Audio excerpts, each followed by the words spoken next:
Hola, welcome back to Lily Pot. This is Lily, and finally I get around to doing this dosha videos. Not easy when you have a baby. She's sleeping, so I'm gonna make this nice and quick. So I'm gonna talk a little bit about what Kapha needs, because we always start with Vata. So I thought it would be nice for our Kaphas out there to get their video out first. So Kapha is elementally the qualities of water and earth. So these qualities are heavy, are dense, are cold, they are strong, and they are made of substance, strong substance, which is in our bodies what makes up Kapha. It's what gives structure to the body. Naturally, they're very, very strong, and they are a natural reserve of vital energy, which if they are out of balance, they don't tap into it. So they have a tendency to get lethargic and slow, especially if they eat a lot, especially if they are emotionally down, they tend to go down. So they're not aware of this vital energy reserve that they have. So for Kapha to stay, let's say, in balance, it needs a lot of ignition and movement and a lot of fire, actually. So they need a Vata friend to get them out and moving and dancing and enjoying life and finding their purpose. And as far as asana is concerned, they need a practice that's precise, demanding, and alignment based. They need to create heat in the body, so starting with things like Kapalabhati, breath of fire, definitely some sun salutations to warm up. They need to build their enthusiasm and their belief in their own strength. So including things like arm balances are very good for Kapha. And all warriors, any expansive asanas that bring a sense of Vyana Vayu, the wind of expansion, so where your arms are extending and you're elevating, you're lifting, you're expanding, as opposed as Vata needs the opposite. Vata needs to go in, Kapha needs to go up and out in all directions. They need to open up their front body, heart openers, front bodies, so anything, back bending, cobras, dhanudasanas, things like that. So I'm going to go through a small sequence, and I invite you to do this at any time, and even just one posture is enough if you're down. And any time you can increase the practice or you can diminish the practice. The thing to avoid for Kapha is forward bending, which is kind of like the opposite for Vata. So I'm going to do a very quick set of sun salutations. I'm going to actually start to be more silent and get into the practice, and then I'll just point out what the asanas that I'm doing. A bit of sun salutations to warm up.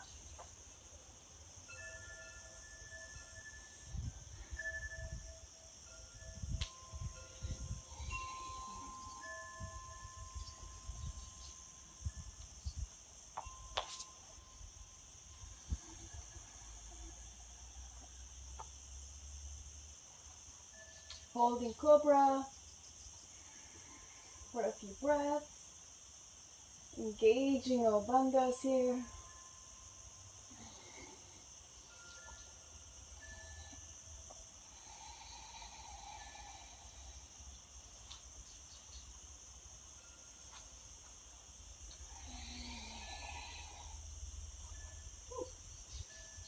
I'm going to say one last thing before I get moving.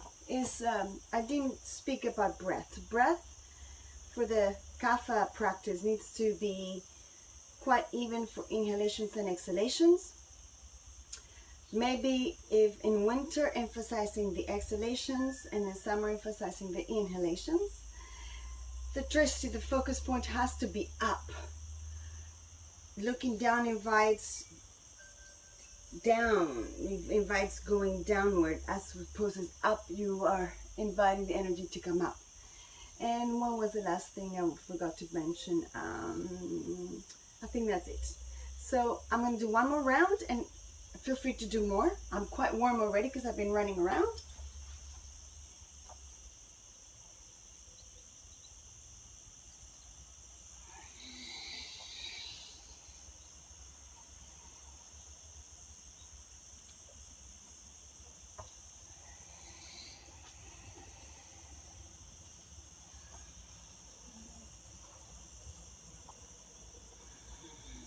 holding Bhujangasana Cobra or Urdhva Mukha,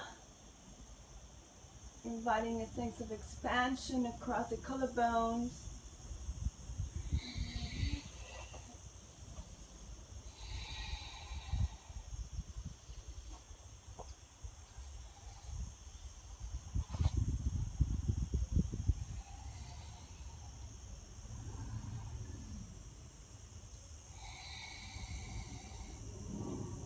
Start with some warriors, warrior 1, 2, 3, holding for a minimum of 5 breaths, working strongly on alignment.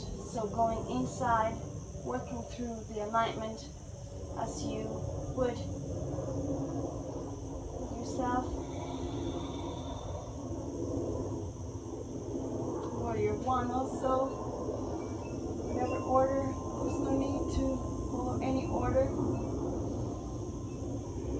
Want to make sure that we're gathering in towards the center, towards the midline, hugging the bones with the muscles, comfortably expanding in all directions with the breath. Even a Trikonasana. So I'm going to do that same flow on the other side with a little vinyasa in between.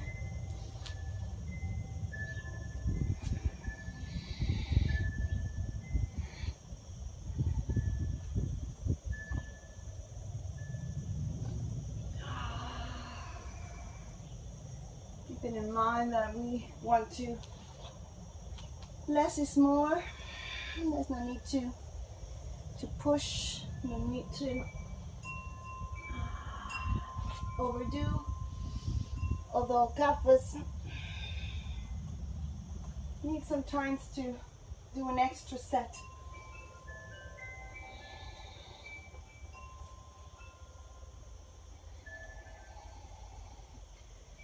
Here, gathering towards the midline, working on your lower bandhas, lengthening through the fingertips, front of the head, expanding that energy, vinyasa energy. We're expanding in all directions.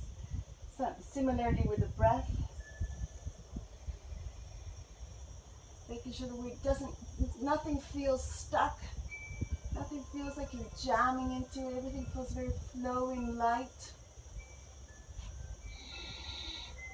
Kaphas need light, they're heavy, so we need to increase the sense of softness, which they are. So bringing the softness into the light. I'm going to go back here.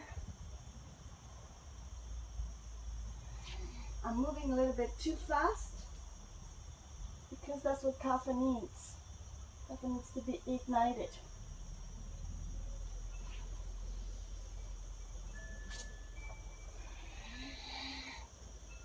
I'm very vata at the moment.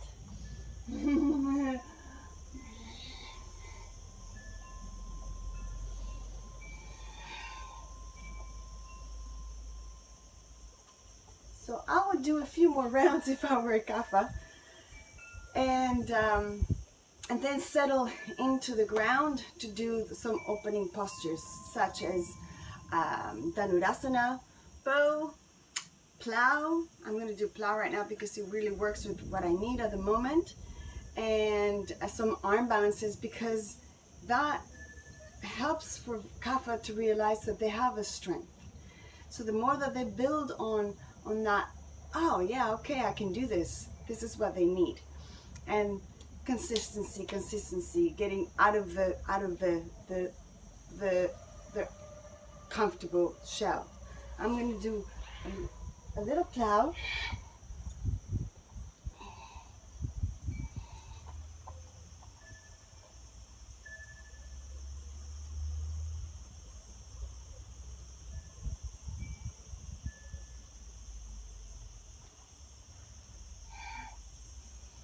And I would go into a back bend from here, but I'm not warm enough.